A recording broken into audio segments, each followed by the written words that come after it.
jërë ngeen jëf mbokku téléspectateurs yu télévision Futur Média daleen ak jàmm ci jotaayu xibaar yi dañ koy door ak itam liggéeyu autoroute à péage Mbour Fatick Kaolack jàppale ne liggéey yooyu nag daal dañ koy dakkal ki joxe boobule dogal mu di inspection régionale bu travail ak itam sécurité sociale ndax jàpp nañ ne foofee nag la nga xam ne moom la liggéey bi làmboo jéggi na dayoo ndax entreprise chinoise bi le nag la mu nëppal bari na benn doomu aadama sax nag daal na ci ñàkk bakkanam Aminata Goudiaby Abdou Karim Bey ci reportage.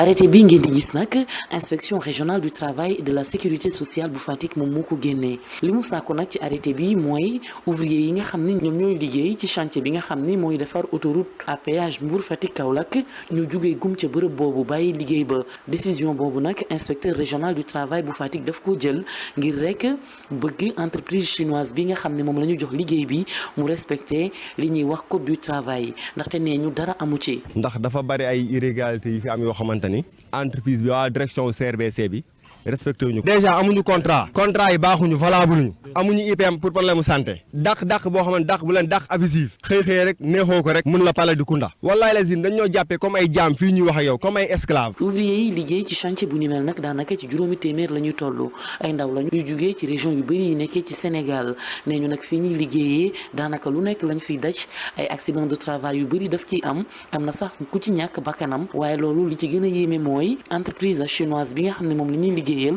demul déclaré ji ko ci inspection régionale du travail ñoom nag ñu ni ci anam yu métti li ñuy liggéeyee ñu moo tax nag ñu ni bàyyeegum nañu liggéey ba ci kanam comme ni ko inspecteur régional du travail sàkko. am na ay accident am na mort d'homme bu fi am Lat Sall ñëw na ci secteur bi dajeeg fii nit ñi nuyu leen 30 minutes après liggéey bi commencé la oto jaar ci kawam fii ci ginnaaw sànc bi fii ñoom dañ ko nëbb administration bi te loolu du yoon mort d'homme bu amee da nga war a aviser administration bi am na yeneen blessures yi fi am yoo xamante ne indi na nit ay handicap ay baaraam yi fi dagg ay jëy yi fi toj te loolu lépp bu la dalee ba ci ay tànk loolu lépp bu la dalee yow yaay faj sa bopp amuñu équipement de protection individuelle gis nga nii nga ñuy gisee nii boo ko filmé amuñu dàll amuñu casque amuñu leen amuñu dara. ñoom ñii nag ñu ni dañu bëgg kilifa yi nekk ci réew mi yëpp dugal seen loxo ci mbir mi ba ñu gën di leen toppatoo ci foofee nga xam ne ñuy liggéeyee. bi gën a gàtt rek mooy code du travail bi nga xam te ne moom la employeur bi waraloog travailleurs yi amul dara lu ci waa direction CRBC respecté. inspecteur régional du travail nee na yeneen liggéey yi nga xam ne ñu ngi koy amal ci région bu Fatick fi mu ne te entreprise chinoise bi santaane ko nag fi mu ne yooyu yëpp nañ ko arrêté gum waaye nag yenn kilifa yi nekkee ci dëkk bi ñu ngi def ay waxtaan ngir rek fexe nu situation bi ñëwaatee mel na mu meloon. aywa Aminata bët gànnaar bu réew bu Sénégal diwaan bu Ndar Géej foofee jàppale ne nag sëkk yu marmiyal nag diwaan boobee tey askan wu bëri teewoon nañu foofee ngir ñu daal di amal ñaar fukkeel bi ak juróom ñaareel bi yoon nag ñu fay wàccel kaamil ak yeneen yu ni xeetoo xam ngeen ne ci saison lu ni mel di dem si yàlla si Golbert Diagne moom itam daal nañ koy ñaanaleel foofee ca diwaan bu Ndar Géej ca Ousseynou Diop Abib Seck ci reportage. yu kaamilu Ndar yi daal dañ koy tàmbalee ci marmiyal mbooloo mu bare ñëwoon teewe kaamil yi nga xamante ni Alioune Bara Diagne Golbert moo ko sosoon ñoom ci kàddu yu ñu yëkkati ñaan nañu jàmm am ci réew mi imam xaatib Cheikh Ahmed Tidiane Diallo jàjj itam askan wi ngir ñu mën a ànd nekk benn. moom la fi Golbert indi taxawaayu gor lu nekk dégg na ko waaye maa mururi zaman nga nekkoon ak sa ndey nekk sa baay nekk sa mbokk ngeen di jëfalante mu lay dimbali di la sàng di la defal lu ne jékki-jékki mu làqu nga jékki-jékki wan ko gannaaw gorewoo ni boo duggee fii boroom alal yaa ngi fi boroom pexe yaa ngi fi boroom xam-xam yaa ngi fi boroom doole yaa ngi fi baa doole yaa ngi fi ñëpp bokk mawwandoo ni pat. Mansour Faye bi nga xamante ni mooy meeru Ndar yëkkati itam yeneen i kàddu moom la mu gën a sàkku bokk na ci jàmm mën a am ci réew mi waaye tamit ñu gën a respecté ñi nga xamante ni ñooy kilifa diine yi.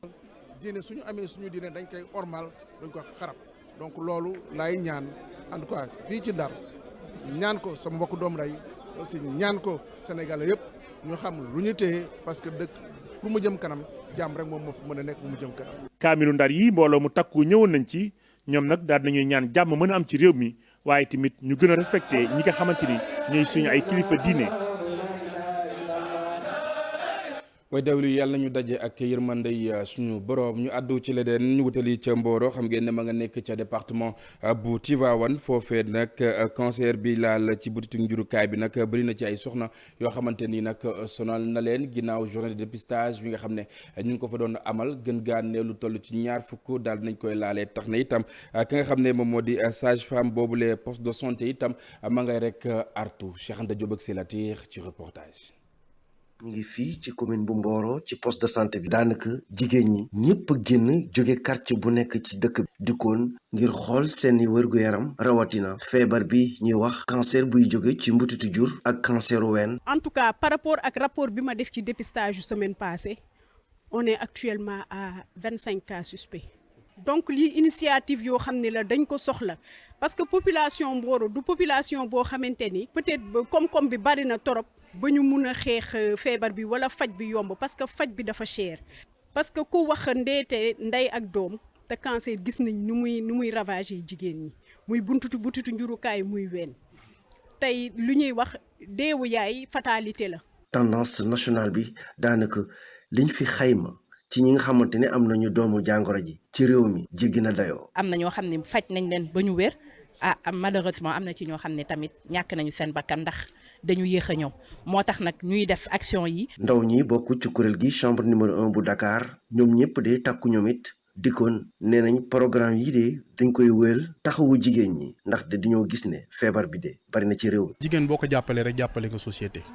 jigéen yooyu nag ñoom ñoo ñu fi indi pour ñi nga xam ne njortu nañ ni ñoom am nañ cancer bi ñu teel leen jël en compte ndaxte cancer du firnde ne da nga koo am rek da ngay dee bu fekkente ne dès le début teel nañ koo xam dinañu permettre lépp lu ñu woowee cellule cancérigène ñu éliminer ko. bàjjenu gox yi nekk fii ci Mboro de nee nañ jigéen ñu bëri ñi nga xamante ni gis nañ ne am nañu doomu jàngoro ji di cancer buy jàpp mbutitu jurukaay ak jàpp ween bari na ba tax na soxna yi de ñu ci bëri bu ñu leen xoolee ñu am nañu doomu jàngoro ji paj mi daal moo leen di gàllankoor.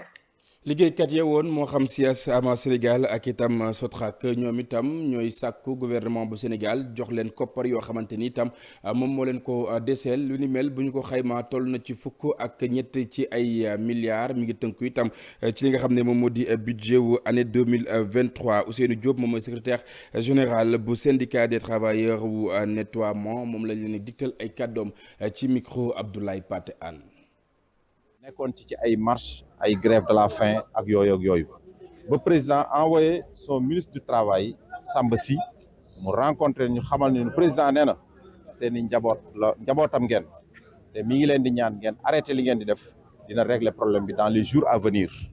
et comme borom réew mi la ti sunu kilifa ñu nangu loolu toog bi ñu toogee moom itam ci courage am ak ci humanisme am fexe na ba ñu budgétiser xaalis boobu nga xam dañ ko war a fay ex-travailleurs yooyu mu nekk valeur 13 milliards. C'était le mois de décembre ci budget 2023 bi la yàlla dogal na génn nañu janvier février ba ñoo ngi ci mars ba fi mu ne nii amaguñu benn écho bu officiel que ni daañu fay tey wala daañu fay suba ci budget boobu ñu yaakaar ne président bi yëgul loolu ndax moom mi nga xamante ni am na volonté am yëg-yëg si ñun ba ñu demandé ñu budgétiser ko ba léegi muy traîner loolu moom moo ñu jaaxal te loolu la ñu bëgg ay mag lañu nag. di ay aussi tamit askanoo ci biir réew mi joxe suñu ñax ak suñu doole te ñuy demande nag président de la république mu accélérer processus parce que njaboot lañ koo xamante ni ñi si bëri génn nañu àdduna ñu si bëri seen i njaboot aussi tamit nekkatuñu ñu si bëri dañoo feebar tëdd ci kaw ay lal ñu si bëri fii mu nekk nii dañuy sax yalwaan. ñeneen ñuy artu jëmale ci président de la république bokk na ci ñi nga xam ne itam dañu yëngu ci wàllu liggéeyum bant maanaam wàllu menuiserie ak yeneen yu ni xeetoo ndax jàpp nañ ne nag seen ak métier ku mooywul mënees na nax saay bu ñu sukkandikoo ci organisation nationale des professionnels du bois seen ak njiit moom mooy yëkkati ay kàddu Masek Diop lay wuyoo àdduna jëmale ci micro Alhassane Ba ak Diafara Ba. ñu deful ndànk yaakaar naa ne menuiserie ébénisterie ak artisanat dina na sax fi nii nag toll nañ ci jamono joo xam ne nii wax dëgg yàlla su man la mënee wax ne 90% de la menuiserie a disparu menuiserie amatul kenn jàngatul métier mi koo man fa nekkoon amatu fa donc daal fi nii daa ñu ngi ci ñàqare goo xam ne nii wax dëgg yàlla métti na trop su fekkee ne dañ ne 15% bu fekkoon ne mat na yaakaar naa ne 15% yi lu mu doon bon mënoon naa am minimum 10 milliards ndax fukki milliards bu ñu ko jëloon tas ko ci maanaam mobilier national bi jéem noo freineel maanaam importation bi nga xam ne moom moo nu xoj boo xam ne ni mara d'Italie yaakaar naa ni dina nekk réalité. président waxati na même semaine bi passé la waxaat moo tax ñuy wax incha allahu rabbi semaine yi di ñëw dinañ def benn conférence de presse bu mag suñu paree def benn tournée nationale boo xam ne ni suñu paree nag loolu lépp luñ ci tënk ñu jéem a def benn livre blanc boo xam ne nii incha allahu rabbi dañuy dem ba gis président de la république ku fekkee ne nangu nañu ubbil ay buntam ñu ne ko ñun kat président de la république lii mooy suñu feebar te yaakaar nañ ni lii moo ñuy faj te bu boobaa yaakaar naa ni incha allahu rabbi su fekkee ne liggéey boobu yëpp am na solo mën nañ faa jógee menuiserie ak ébénisterie ak tapisserie jóge fa dundaat. ñeneen ñuy bañ seen ak liggéey naxsaay ndax ñeneen ci ñoo xamante ni itam ñoo nga ca wet ga di dirante ak ñoom mbagg tax na itam collectif ànd sàmm li ñu moom jug itam di artu jàppale ne collectif boobee nag muy ñu yëngu ci wàllu defaruk dàll diggante Dakar Pikine ak itam fa nga xam ne moom moo di ca Géejawaay ndaje wu ñu doon amal Habib Faye ak Abdoulaye Paté Anne ñoo fa teewaloon télévision Futur Média. boo oytuwut daa naxsaay ñoom ndaw ñi monte ca la ñuy yëngu. ca marché Zing ca diwaanu Pikine foofee lañu nekk di daj ak liggéey waaye tey seeni mbébét ngir mu antu doon na lu jafe ndax lu ko waral moo di concurrence su étranger yi. kooku nan nga ko mën a concurrencer c'est impossible loolu mënu ne déjà chinois yi ñun mënuñ leen interdit ñëw parce que léegi sax gëm naa ne waxatuma waxu chinois ndax yaakaar naa fi chinois yi gënoon implanté boo fa demoon tey doo fekk chinois sénégalais yi presque ñooy dem Chine di jëli bagage yi di ko jaay mais suñuy naaw lañ suñuy mbokk lañ. mais tey adduna bi comme ni ma wax ne dafa ubbeeku am na loo xam ne ñoom war nañ ko man ñi nga xam ne ñoom lañ jox muy gouvernement bi ne ñoon organiser li tey port bi soo doon ñëw di fay 5 millions ñu ne la tey maximum dinañ ci jokkat 5 millions su boobaa daal bi di nga ko mën a jaay 3000 francs rax ci dolli seen njëgu jumtuwaay yi cher na ba jéggi dayoo ñu ni te it gis client moom doon na lu jafe ca ñoom waral na ngir ñu liggéey ay jafe-jafe la. ci bu yàqu. métier boo xamante ni actuellement nii métier bi yàqu na yàqu goo xamante mu fu ñu ko tekk passé na ko xam nga moo ko waral muy Chine gi nga xam ne ñoo dugal ci réew mi muy xam lu ko waral muy Turquie gi nga xam ne ñoo dugal ci réew mi nga xamante ni lépp lu ñu doon def ñun ñoom bu ñu ñëwee yàq nañ ci métier bi yëpp. ñu ngi wax son excellence président Macky Sall ne ko carrément ministre bi ñu booleel yëgal suñuy souci parce que fi ngi souffrir matériel bi seer na tey jii dédouanement yi boo demee lan lay taxé ak lan lay fay bu ñu ñëwee dañ ciy yokku bidon kool bi nga doon jël 1800 tey mi ngi ci 3800. ci suba gi ñu booloo ca ak collectif tuddee ko ànd sàmm li ñu moom ñu janook way taskatu xibaar yi ngir ñaax gouvernement bi ngir mu jàppale leen ci seen wàllum formation. gëm naa ne réew mu toll ni Sénégal li ñu fi réalisé ci ay tali di ko fi def ci ay ascenseur di ko fi def ci leneen benn milliard bu ñu ko duggoon ci secteur boobu tey ñun ñooy daw yi chaque jour soxla formation yooyu mais da nga fay dugg sérieusement par ci wàllu hygiène des na ci wàllu équipement amut ci wàllu yeneen leneen ak leneen amut. weeru koor bu masaan jot ca jamono ji commande yi daan na fees dell ca atelier gi waaye tey jii ngir ñu gis client doon na loo xam ne lu metti la ndax marché bi jamono ji xat na. Abi Faye ñu àddu ci tolluwaayu jamono rawatina langue politique bi fii ci réew bu Sénégal mu ñeel fitna wi nga xam ne nag dañu ko fi nemmeeku tax na njiit bu mouvement fàcc mébétu askan wi di artu ci ñi nga xam ne itam ñoom ñoo di doomu réew mi ñu daal di jëmal lépp lu soxal wàllu jàmm moom Mame Gana Kébé lañ leen di digtal ay kàddoom. dëkk bi comme xale yi yàlla dogal na jox nañu fàcc mébétu askan bi rawatina Mame Gana Kébé seen kàddu ñu ne Mame Gana Kébé nag jaadootul ngay nopp ci lu mel nii. kon nag bu ñu fi nekk ak xale yi ñun mënatuñu toog di noppi par rapport ak situation bi nag boo gisee ci Kër Massar yëpp mu metti wala mën naa Sénégal yëpp mu metti dañoo gis ni képp ku jóg wax rek ñu toog coloration politique képp ku jóg wax rek kilifa yi kenn ñemetul wax mag ñi kenn ñemetul wax léegi nag loolu su amee ñun de dëkk gi ñu dëkk fii Sénégal rawatina Kër Massar bii ñun suñu baat dañ ko wax ci kaw dañ wax ak population bi dañ wax xale yi nga xam ne yàlla dogal ni jox nañu bopp pour ñu wax leen lii ñu jëm fañ jëm ak fam leen jëmee dañuy taxaw liñ leen di wax mooy li nga xam ne rawatina gis nañ fii ci Kër Massar saa yu événement amee ñu jël ay nit jële leen ci àll ba ñëw teg la def ko lakkal fii fii nag Kër Massar bii suñu Kër Massar la kenn dootu fi dugal xam naa ne xale yi li ma leen wax ñoom dégg nañ ko ñun xëy na ci côté paix bi la ñu féetee te aussi tamit jàmm la ñuy wootee. aywa langue ko politique bi diwaan bu Linguère ñi nga xam ne itam ñoom ñoo bootu ca PDS ñoom itam artu nañ jëm ci li nga xam ne itam foofee la toll naka noonu itam dëgmal nañu ki nga xam ne moom moo di Karim Meïssa Wade ndax jàpp nañ ne bokk nañ ci ñi nga xam ne ñoom ñoo war a tax réew bu Sénégal teguwaat ci raay wi ñu teewlu Mamadou Moustapha Ndiaye reportage bi mu ci amal. démocratique sénégalais mi ngi waajal congrès d'investiture ngir tànn Karim Meïssa Wade mu nekk seen candidat ci élection 2024 yi di ñëw. li koy firndeel ñi ngi tàmbale di monter section yi département du Linguère moo aye woon. notre frère secrétaire général Abdoulaye Wade dafa génne woon benn circulaire boo xam ni da ko tënk si ñetti poñ mooy nañu organiser waat mobiliser waat ñu préparer le retour triomphal de suñu candidat muy le président Karim Meïssa Wade.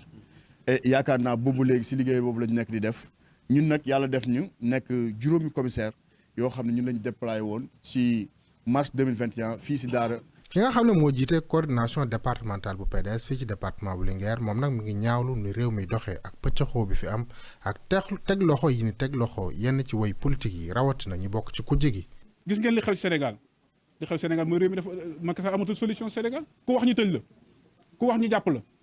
donc ban réew lañ nekk loolu parti démocratique d'accordul tey d'accordul ëllëg. ñu apporte notre soutien parce que El Malick sa place n'est pas en prison. waxuma la au-delà El Malick le parti démocratique sénégalais képp koo xam ne dañ la jaay doole parti de Sénégal mi ngi apporter son soutien jàpp nañ ne président Macky Sall li muy def dafa jéggi dayoo réew mi kenn mënatu wax kenn ñëmatu saxat mais ab Macky Sall doonul nguur gi dañ ko yaakaar moo taxoon ñu jox ko yaakaar ju amatul tey. ñiy jàppale Karim Meïssa Wade ñoom nag ñu jàpp ne seen leader rek moo mën a indi changement ci réew mi. donc ñun parti démocratique foofu lay woo Sénégalais yi moo ci constance ci njub ak gëm sa bopp mu ne parti. APR jeexal na rek ku nekk jënax ju nekk di daw xool fi mu làqu ñun nag duñ làq kenn duñ bëgg mooy ku xamoon da nga yàq démocratie yàq justice yàq loi bi nga ñëw toog ba tey nga ne dañuy dem ci opposition. fii ci département bu Linguère responsable ak militant yi bokk ci parti démocratique sénégalais ñoom nag ñu ngi waajal élection présidentielle yu 2024 fukki comité teg nañ ko fa mu amoon sax ay xëccoo ci seen biir.